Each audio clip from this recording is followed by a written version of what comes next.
2018년 8월 13일 예수님 메시지 말씀 계시록 14장 6절 또 내가 보니 다른 천사가 하늘 한가운데로 날아가는데 그가 땅에 사는 자들과 모든 민족과 족속과 언어와 백성에게 전할 영원한 복음을 가지고 큰 음성으로 말하기를 하나님을 두려워하며 그분께 영광 돌리라. 계시록 1장 1절 예수 그리스도에 관한 계시라. 이는 하나님께서 반드시 속히 일어날 일들을 그의 종들에게 보이시려고 그에게 주신 것이요 그의 천사를 그의 종 요한에게 보내어 알게 하신 것이니라. 위의 말씀에 천사가 공중에 날아가면서 소식을 전한다는 뜻은 이 소식이 하늘에서 왔다는 말이다. 온 세상에 빠르게 전파될 것을 뜻하는 것이고 사도 요한이 전하는 메시지가 이 세상에 있는 모든 민족들과 사람들에게 오메가의 말씀이 전파되어야 할 전세계 메시지라는 사실을 말하고 있는 것이다. 이 세상의 어떤 세력이라 할지라도 오메가의 메시지를 전파하는 것을 막지 못할 것이다. 이 소식은 마지막 시대를 위한 준비와 심판의 소식이기 때문이다. 이 소식은 전 세계를 향하여 물을 건너고 바다를 건너서 산을 넘고 평야와 들을 지나서 온 땅에 전파될 생명과 영생의 소식이다. 사도 요한은 예수 그리스도의 계시라고 하였다. 하늘의 주 하나님께서 그 시대에 사도 요한을 택하시어 마지막 오메가인 계시록 말씀을 기록하게 하신 것이다. 왜인가 계시록 말씀은 2000년이 넘는 마지막 시대에 살고 있는 인간들을 예수 그리스도의 재림을 위하여 준비시키기 위한 긴급한 소식이 들어있다. 그러하다면 왜 주 하나님께서 말세에 살고 있는 인간들에게 주시는 긴급한 소식이 무엇인가? 천사가 날아가며 외친다고 해서 하늘을 쳐다본다고 보여지는 것이 아니다. 인간은 큰 날개를 달고서 하늘을 날아가며 말씀을 외치는 천사를 보지 못했을 것이다.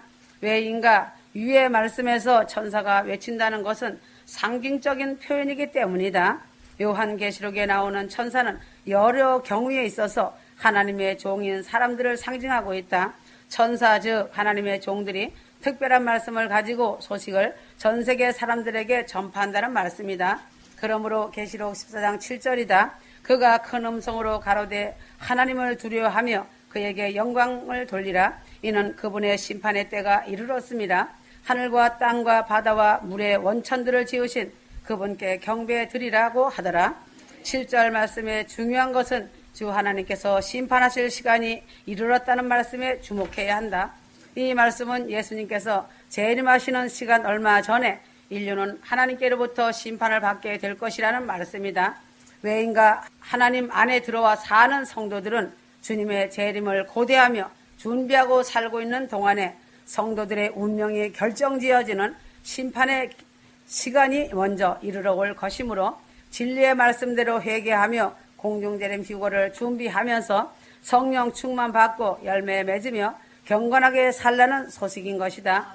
세상에 속해 있는 사람들은 고사하고 주여를 부르는 자들 역시 세상과 결탁하여 여유있게 살아가고 있는 바로 그 시간에 그들의 운명 또한 결정짓는 하나님의 심판의 시간이 먼저 이르러 올 것이라는 말씀이다. 노아 시대에 홍수가 내리기 전에 이미 방주의 문이 닫혀버리고 사람들의 운명이 결정된 것처럼 말이다. 창세기 7장 10절은 노아의 식구들이 방주에 들어가고 문이 닫힌 후 7일 후에 홍수가 왔다고 말씀했다. 이 말씀은 환란 전 휴거가 일어나면 휴거 방주문이 닫힌다는 뜻이다. 즉 하늘문이 닫힌다는 것이다. 휴거 사건이 일어나면 더 이상 회개할 수 있는 기회는 주어지지 않는다. 그 당시에는 홍수가 범람함으로 회개할 시간이 더 이상 주어지지 아니했다. 사람들이 그때 믿고서 방주에 들어가려고 발버둥 쳐봐도 이미 방주문이 닫힌 것이다. 그러므로 이와 똑같은 현상이다. 교회를 다닌다고 하고 기도만이 한다고 큰소리치고 예배당을 오가는 신자들이 얼마나 많은가. 그러나 기쁜 소식을 전해주어도 준비하지 않고 영혼 없는 주여만 메아리칠 뿐이다. 그래서 주여를 부르는 자들이 자신도 모르는 사이에 이미 하나님의 심판을 받았고 그것을 통하여 그들의 운명이 영원히 결정지어져 버렸기 때문에 돌이킬 수 없는 심판의 운명에 처해진 것이다. 계시록 14장 7절에 나오는 하나님의 심판의 경고에 대한 말씀 이후에 계시록 14장 14절에서 15절에는 경고의 소식이 전해진 후에는 곧 이어서 추수하는 장면이 나온다. 이 점이 매우 중요하다. 16절 그러자 구름 위에 앉으시니가 그의 낫을 땅에 대어 땅에서 곡식을 거두시더라 하였다. 머리에는 금멸유관을 썼고 손에는 예리한 낫을 가졌다라고 하였다. 곡식들이 익었으니 낫을 대어 추수할 때라고 하였다. 이처럼 주 하나님은 정해진 하나님의 시간이 되면 잘 익은 곡식을 낫을 대어 추수해 하늘 곳간으로 열매들을 데려가신다. 천사들은 하나님께 이 땅에 추수될 자들과 또한 교회들을 항상 아버지 하나님 앞에 소식을 전해 올려드리고 있다. 하나님의 천국 복음의 진리의 말씀이 성도들의 마음에 뿌려져서 의의 열매를 맺는 것이다. 성령의 열매인 사랑과 순종의 모든 열매들을 맺어 신부된 증거로서 아름다운 선한 성품의 열매들을 맺어야 한다. 그러므로 휴거 성도들은 자신이 무엇을 심든지 뿌리든지 추수 때 그대로 드러날 것이다. 모든 씨는 그 종류대로 그 열매를 반드시 맺도록 되어 있다. 의로운 자들은 의롭게 추수될 것이고 악인들은 악인들대로 거두어서 유황불 속에 던지우게 될 것이다. 지금은 추수 때이다. 마지막 종말을 구하는 시간대이다. 하나님을 사랑하고 순종하며 섬기는 의인들의 성품들이 심은 그대로 드러날 것이다. 그런 반면에 악한 영들에 사로잡힌 불순종하는 자들 역시 그들의 열매로 그 본성을 드러나게 될 것이다. 마지막 이 시대는 회색지대는 없다. 하나님을 믿는 사람들이라면 예수 그리스도의 영으로 채워져서 아바타가 되어 있던가 아니면 사단의 영으로 거짓의 아비의 자식이 되어 있든지 둘 중에 하나가 될 것이다. 하나님의 진리의 말씀과 성령에게 등을 돌리고 핑계를 하게 되면 마귀에게 마음의 생각의 문을 열어주어 그 소리를 듣게 된다. 계시록 22장 12절이다. 이 말씀에 보면 보라 내가 속히 오리니 내가 줄 쌍이 내게 있어 각 사람에게 그의 일한 대로 갚아주리라 말씀하셨다. 예수 그리스도께서 공중재림 휴거로 이방인의 교회 시대는 막을 내린다. 은혜의 시대는 종결 짓는 것이다. 휴거로 그 모든 것이 끝나고 이스라엘의 환란을 통하여 구원하는 촛대가 옮겨진다. 그러므로 지금은 휴거로 준비하는 휴거 성도들에게 하늘에서 어떤 하나님의 일들이 진행되고 있는지에 대하여 조금씩 알려주고 있다. 천지 창조의 모든 비밀의 말을 천국 언어로 다 말해준다고 한들 이 땅에 사는 육체의 몸을 입고 죄의 피가 흐르는 인간이 다 알 수도 없고 알아들을 수도 없으며 이해를 할 수도 없는 것이다. 왜인가? 아직은 땅에 사는 인생이지 하늘 천국의 인생은 아니기 때문이다. 창조주의 빛에 대해서도 가르쳐주면 그대로 믿는 것이 아니라 자신이 정보 수집을 통해 먼저 안다는 교만의 죄가 먼저 앞장 세워 원인 분석가로 해석하려고 하는 어리석음을 드러낸다. 왜 하나님께서 이때 이 귀한 말씀을 조금씩 창조하심에 대하여 알려주시는가에 감사와 감격이 있어야 하고 말씀의 뜻에 대해 기이함과 하나님이 창세전에 계획하신 그 뜻을 알고 감사하는 것이 휴거 성도의 바른 자세이다. 정보 수집에 능통한 자의 영적 상태는 저울에 달면 미달자이다. 자신의 의와 생각에 지식이 가득 채워져 있기 때문에 성령이 내주하시어 들어갈 자리가 없다는 것이다. 그저 자신은 다 된 줄 아는 착각자일 뿐이다. 그러므로 예수 그리스도께서 휴거 성도를 데리러 오실 때에 자신들이 일한 대로 갚아주신다고 하셨는데 누구에게 어떤 상급을 주실 것이며 누구에게 심판하실지에 결정부터 하시고 먼저 그런 일이 선제된다는 사실이다.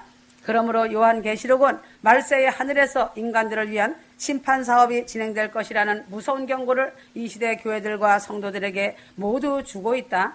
지금도 하늘 천국에서는 그런 일이 진행 중에 있는 하나님과 천사들의 심판의 사업을 모르고 있는 자들이 너무 많다는 것이 안타까운 것이다. 하나님이 왜 이 말씀을 알려주시고 말씀하시는가에 의존하기보다 인간의 정보 소식을 먼저 알려고 하는 것이 자신들의 영적 상태이다. 지금 하늘에서 진행되고 있는 심판의 경고 이후에 추수는 반드시 이루어진다. 지금 이 시대는 예수님 공중재림 휴거 때이다. 재림의 징조인 기근과 지진과 태풍과 화산 폭발과 불과 전쟁으로 요즘처럼 이렇게 크게 빈번하게 세계적으로 가속화되어 가고 있는 때이며 전 세계가 펄펄 끓는 열감화로 인해 재앙이다. 요한계시록은 지금과 같은 상황이 벌어질 때에 땅을 망하게 하는 자들을 멸망시키려고 예수께서 지상 강림하실 것이라고 기록하고 있다. 주의 분노가 임하여 죽은 자들을 심판하시며 종 선지자들과 준비된 성도들과 물론 대소하고 주의 이름을 경외하는 자들에게 상 주시며 또한 땅을 망하게 하는 자들을 멸망시킬 때로소이다. 계시록 11장 18절 중요한 것은 다니엘서와 계시록의 마지막 때 혹은 말세 종말 때에 심판에 대한 정확한 시간적인 예언들이 기록되어 있다는 사실이다. 성경의 예언의 말씀을 알면 지금 이 시대는 교회 시대의 은혜의 시간이 종말을 알리는 시대라고 어느 누구도 부인하지 못한다. 이것을 부인한다는 것은 거짓에 미혹된 것이다. 특히 마지막 때에 관한 예언들이 다니엘서에 기록되어 있다. 다니엘서의 예언은 수천 년 전부터 예수께서 언제 이 땅에 태어나실 것이고 언제 십자가에 돌아가실 것과 또한 언제부터 말세가 시작될지에 대하여 말해주고 있다. 그 예언은 역사적으로 정확한 때에 성취되었다. 그러나 예수 재림에 대한 정확한 날짜와 시간은 아무도 모른다. 마태복음 24장 36절에서 예수께서 당신 자신이 재림하시는 날과 시는 아무도 모른다고 말씀하셨다. 그러나 이 예언에 대해 사람들은 예수께서 오시는 정확한 날짜를 알아내려고 애쓴다. 하지만 정확한 날짜와 시간은 알 수 없지만 예수께서 언제쯤 재림하실 것이며 언제쯤부터 대환란이 시작되는지에 대한 시기는 성경에 기록되어 있다. 사도행전 17장 31절 이는 하나님께서 선정하신 그 사람으로 하여금 의로 세상을 심판하실 한날을 정해놓으시고라는 말씀을 통해서 성도들은 하나님께서 세상의 시간을 이미 작정해 두시고 있다는 사실을 알 수 있다. 예수님 공중강림 휴가와 대환란 유대인들의 구원과 지상재림 사건으로 동일 사건으로 보면 안 된다. 공중재림과 지상재림은 아주 다른 차원이다. 그러므로 계시록은 예수께서 오시기 전에 심판하시는 시간이 먼저 있을 것이라고 경고하고 있고 구약의 예언서인 다니엘서는 말세에 시작될 심판의 때에 대한 말씀을 기록하고 있는 것이다. 다니엘 7장 13절 내가 밤에 환상들을 보았더니 보라 인자 같은 분이 하늘의 구름들과 함께 오셔서 옛날부터 계신 분께로 오시니 그들이 인자 같은 분을 그분 앞에 안내하였더라. 이것은 예수께서 하늘에서 하나님 아버지 앞으로 나아가시는 장면이다. 하나님 아버지와 아들 예수께서 함께 어떤 일을 하기 위해 만나시며 무슨 목적으로 만나시는 것일까? 성경 다니엘 7장 9절에서 10절이다. 이 말씀에 기록되어 있다. 내가 보았더니 보호자들이 넘어져 있고 옛날부터 계신 분이 앉으셨는데 그분의 옷은 눈같이 희고 그분의 머리털은 순전한 양모 같더라. 그분의 보호자는 불타는 불꽃 같고 그 바퀴들은 타는 불 같더라. 불같은 강이 흘러 그분 앞에서 나오니 수백만 명이 그분을 섬기고 수천만 명이 그분 앞에 섰는데 심판이 준비되었고 그 책들이 펼쳐졌더라. 그러므로 이 말씀은 예수께서 기록책을 펴고 살피는 심판을 하기 위해서 하나님 아버지 앞으로 나아가시는 장면이다. 사단은 태초부터 하나님이 불공평하시다고 고소하였다. 욥기서에도 기록되어 있다. 그래서 하늘에 우주적인 고소 사건이 생긴 것이다. 또한 하나님께서 인류를 구원하시는 문제에 있어서 이 의를 제시해 왔다. 그래서 하나님께서는 사단의 고소와 이 의가 부당하다는 사실을 우주학과 천사들이 보는 앞에서 분명하게 나타내 보이셔야만 한다. 예수 그리스도의 피의 공로를 믿고 주님 앞으로 나오는 모든 자들을 용서하시고 그 마음을 변화시킴으로써 구원하시는 하나님의 구속 사업이 얼마나 공정하고 의로운 일인가 하는 것을 나타내 보이시고 변호하셔야만 한다. 그런데 하늘법정에서 벌어지고 있는 이 재판을 통하여서 의인들의 구원에 대한 공정성도 입증되지만 진리와 복음을 거절하고 믿지 않거나 믿는다고 말은 하지만 진실되게 살지 않는 가짜 신자들을 가려냄으로써 하나님의 구원의 척도가 정확하고 의로운 판단인가 확실하게 드러난다. 그래서 휴거 성도들에게 부모와 가족과 권력과 친척들을 위해 기도하고 이웃을 위해 기도하라고 한 것이다. 휴거 신모들의 눈물의 기도를 통해 구원의 문을 열어주신다는 약속이시다. 주 예수를 믿으라 그리하면 너와 내 집이 구원을 받으리라 하였다. 그래서 다니엘 7장에 하나님 아버지와 인류의 구원을 위하여 피 흘려 들어가신 예수 그리스도께서 함께 모여서 책들을 펴놓고 심판하시는 말씀이 기록되어 있는 것이다. 그래서 다니엘 7장에는 심판의 장면이 기록되어 있다. 그러므로 다니엘 8장에서 메대 페르시아 시대부터 중세기의 핍박의 역사와 말세의 종말에 이르기까지 하나님의 진리가 짓밟히게 되는 사건들을 예언해 준 것이다. 이러한 일들이 다 일어날지라도 하나님께서 모두 심판하고 깨끗하게 처리할 것이니 염려하지 말라고 말씀하시는 과정에서 다음과 같은 심판의 때에 대한 예언을 기록하고 있다. 그가 내게 이르되 2300주야까지니 그때의 성소가 정결하게 함을 입으리라. 다니엘 8장 14절 다시 말하자면 그때 내가 심판하겠다는 뜻이다. 17절에서 2300주야에 대한 천사의 설명을 읽을 수 있다. 다니엘 8장 17절에 인자야 깨달아 알라 이 이상은 정한 때 끝에 관한 것이니라 하였다. 이 계시는 정한 끝에 관한 계시라고 말하였다. 즉 마지막 종말에 관한 계시라는 뜻이다. 그러므로 다니엘 8장 14절에 나오는 2300주야까지니 그때의 성소가 정결함을 입으리라는 말씀은 하나님께서 하나님의 백성의 죄를 심판하시어 모든 죄들을 정결케 하시고 하나님의 성소에 들어온 모든 죄의 고백들을 정리하신다는 의미이다. 믿는 자들의 생애를 통하여 나타나게 되는 그들의 회개와 고백의 진실성을 심판하여 의인으로 판단되는 사람들은 그들의 죄의 기록을 하나님 책에서 영원히 지워버림으로써 성도들의 영원한 운명을 결정지으실 것이라는 뜻이다. 그래서 성소를 정결케 한다는 말의 성경적 의미는 세상 끝에 가서 하나님께서 하나님의 법에 자비롭고 공의로우신 판단에 의하여 사람들의 생애와 성품을 심판하셔서 그들의 죄를 하나님의 기록책으로부터 완전히 도말해버리신다는 의미인 것이다.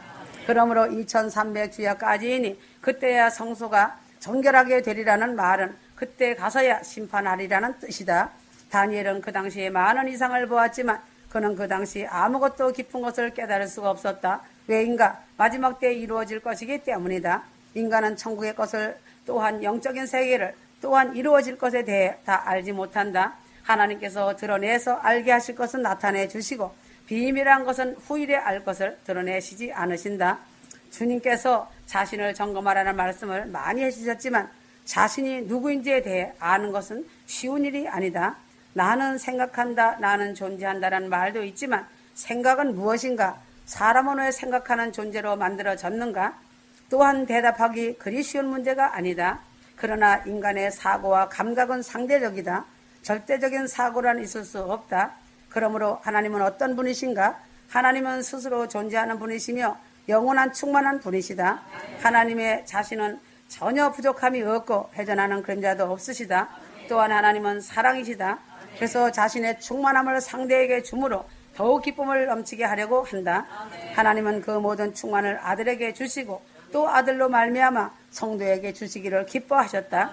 하늘 위에 계신 충만하신 분이시며 하늘의 모든 것을 휴거 성도들에게 주시는 분이시다. 골로새서 1장 19절, 골로새서 2장 9절이다. 영이신 하나님과 정반대의 상대로서 사람을 성경은 육이라고 한다. 로마서 8장 7절. 하나님은 시간과 공간을 초월하는 영이시지만 사람은 육이기 때문에 시간과 공간 안에 제한된 존재로서 운동이라는 형식을 통해 부분적으로 시간과 공간을 의식한다. 하나님은 어디든지 충만하여 모든 시간과 공간 안에 임재하시지만 사람은 자신 몸이 움직여서 체험된 시간과 공간만을 자신의 의식으로 체험할 수 있다. 그래서 사람은 아무리 오래 살고 많이 움직여도 모든 시간과 공간을 동시에 채울 수는 없다. 이것이 피조물의 한계성이요 사람의 부분성 그림자이다. 사람은 하나님의 형상 그림자 사진일 뿐인 것이다. 하나님은 사람을 왜 만드셨는가? 사랑이란 의식적인 상대에게 자신의 것을 주는 것이기 때문에 하나님은 모든 충만을 주시기 위해서 의식적인 상대가 필요하셨다. 하나님은 만물 안에 스스로 충만하신 분이므로 하나님과 대조되는 독립적인 의식의 상대가 필요하셨던 것이다. 그래서 하나님은 자신을 대적하는 영인 사단으로 하여금 사람을 유혹해 허락함으로써 일시적으로 사람이 하나님과 대치되는 의식의 존재가 되도록 하셨다. 에덴 동산에서 하나님이 마귀로 사람에게 접근하여 선악을 구별하는 지혜를 갖도록 유혹하게 하신 것은 자신의 선악을 구별함으로써 의식의 주체, 즉 선택의 주체가 되도록 허락하신 것이다. 물론 아담은 하와를 통하여 유혹을 받았으나 아담의 후손인 성도들은 여자의 후손이며 그리스도를 자신 안에 영접함으로써 나 자신, 즉 사단과 육을 벗어날 수 있는 능력이 주어졌다. 그러므로 여자의 후손인 아담을 돕는 배필의 사명을 갖고 세상에 오신 것이다. 디모데전서 1장 15절 그리스도 예수께서 죄인들을 구원하시려고 세상에 오셨다는 이 말씀은 신실하며 온전히 받아들이기에 합당하도다. 죄인들 중에서 내가 우두머리라. 그러므로 사람이 아무리 이기적이라고 할지라도 마귀처럼 될 수 없으며 반드시 이웃을 의식하지 않을 수 없는데 이것이 바로 양심이다. 양심은 사람의 통로다. 자신과 이웃 간의 관계를 가늠하는 의식작용이 된 것이다. 사랑은 주는 능력이다. 그러므로 하나님께서 하나님의 모든 것을 받을 수 있는 상대가 필요하셨다. 그 상대가 그의 아들이었으며 아들은 아버지의 모든 것으로 충만하게 채우기 위하여 자신을 비우셨다. 요한복음 1장 16절. 아들 안에서 휴거 성도들은 하나님의 모든 충만을 받을 수 있는 상대로서 선택되고 예정되고 구속된 것이다. 로마서 8장 29절에서 30절. 하나님은 어제도 오늘도 그리고 앞으로도 영원히 충만하신 분이시다. 창세 전부터 충만으로 휴거 성도들을 택하시어 사랑하신 하나님은 성도들이 태어나기 전부터 그리스도 안에서 자신들을 미리 아시고 기뻐하시고 원하셔서 예정하셨다. 지금 현재에도 하나님은 휴거 신부들과 성도들을 사랑하셔서 세상에 보내시어 태어나게 하셨고 하늘의 모든 복을 받도록 하시며 교회의 머리신 그리스도로 말미암아 휴거 신부들로 세상을 충만케 하시고 앞으로 영원한 천국에서 하나님의 충만이 끝없이 신부들에게 입혀지는 역사로 새하늘과 새 땅인 영원한 천국 시온 예루살렘성 아버지 집에서 충만한 영광의 몸들이 되는 신부들이다. 에베소서 2장 5절에서 7절. 휴거 성도들이 세상에 태어나기 전에 입혀진 은혜는 시간 전의 은혜라고 할 수 있다. 이것은 시간 안에서 되어지는 모든 사건을 좌우하는 기본적인 은혜이기 때문에 그러나 세상에서 과거와 현재를 통하여 일어난 사건 속에 얽매여서 근심하고 걱정한다. 그러나 그 모든 사건은 자신들이 태어나기 전에 하나님이 자신들에게 주신 은혜로서 다 해결하도록 예정되어 있다는 것을 알아야 한다. 그러므로 사도 바울의 고백처럼 강하고 담대해야 한다. 로마서 8장 33절, 로마서 8장 38절에서 39절. 그래서 휴거 성도들이 세상에 태어나서 받은 은혜는 공간적인 은혜라고 할 수 있다. 그 이유는 땅의 모든 것은 하늘의 것으로 다 채울 수 있기 때문이다. 하나님이 땅을 공허하게 만드시고 땅의 모든 것이 결국은 공으로 돌아갈 수밖에 없도록 하신 이유는 하늘의 모든 것으로 채우기 위함인 것이다. 시편 102편 25절에서 27절. 생태계에서 땅의 것을 식물이 흡수하고 식물은 동물이 먹으며 동물은 사람이 잡아먹는 이치는 공간적으로 나타난 대속의 형체화이다. 하나님이 아들에게 모든 것을 주시고 아들이신 주님께서 휴거 성도들에게 모든 것을 주셔서 세상으로 하나님의 은혜를 입도록 하는 방법이 공간적인 은혜라 한다. 휴거 성도들이 세상을 떠나서 영원의 천국에서 받게 되는 은혜는 움직이는 운동적인 은혜라고 할 수 있다. 영원한 천국은 시간과 공간이 없으므로 운동이 있을 수 없지만 휴거 성도들은 천국에서 운동의 형식과 같은 은혜를 받게 된다. 천국은 늘 변하는 세계이며 살아있는 움직이는 세계이다. 사람은 땅에서 사는 동안 몸의 운동으로 형체를 입고 그 형체를 감으로 느낀다. 몸을 움직일 때마다 그에 해당하는 감각인 오감이 있고 자의 의식인 육감이 있고 임재감인 칠감을 느꼈기 때문에 하늘나라에 가서도 영원히 하나님의 생명으로 움직이는 운동의 형식으로 형체의 변화와 감의 풍성함을 누리게 될 것이다. 그러므로 하늘 천국에 가면 더 자유로운 아름다운 움직임이 있다. 날아다니기도 하고 장소가 이동되기도 하고 없었던 곳이 있기도 한다. 누구를 만나고 싶으면 순간적으로 만나기도 하고 각각 해당하는 다양한 형체로 자신들의 모습도 아름다운 형체로 변하며 환경의 변화를 늘 체험할 것이고 동시에 그 만족감은 이루 형용할 수 없는 영원한 영광이다. 계시록 21장 24절에서 26절. 하나님 아버지는 영원히 그 충만하신 18차원을 능가하는 끝없는 충만함을 휴거 성들에게 입혀주시는 것이다. 하늘에 비친 양과 음의 빛으로 지구상의 세상을 종결짓기까지 18차원 17단계로 역사하시지만 천국에서는 하나님의 빛의 충만이 18차원보다 어마어마한 빛으로 천국의 빛의 나라이다. 하나님의 빛은 영원히 차원이라는 단어는 없다. 무한이다. 외인과 아버지 하나님 자체이신 본체가 영원한 빛이시기 때문이다. 그래서 18차원 17단계라고 말하는 것은 세상 언어로 말하는 제한적인 것이다. 250만 년 동안 세상과 과학자들과 사단이 흉내를 수없이 왜곡하고 모방을 많이 했지만 하늘의 것은 어느 누구도 그 비밀한 것을 인간과 사단들이 알지 못한다. 아무리 세상의 과학자로서 유명하다고 할지라도 사단이 그들을 많이 이용하고 있음을 알아야 한다. 인간이 얼마나 어리석은지 알아야 한다.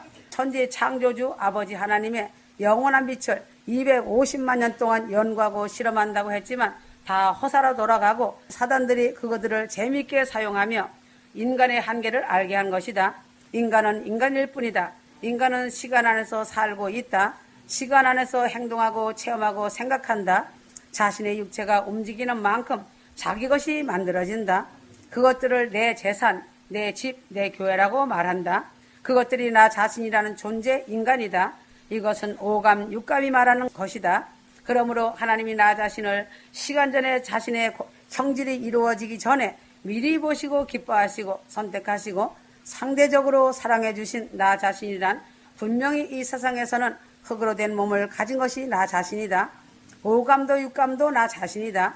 그래서 지금도 하나님은 흙으로 된 머리 검은 짐승인 인간 나 자신을 보시는 것이 아니고 시간 전에 나 자신을 보시고 사랑하시는 것이다. 이러한 나 자신이 참된 예수의 형상이며 하나님의 형상이다. 예수님의 아바타이다.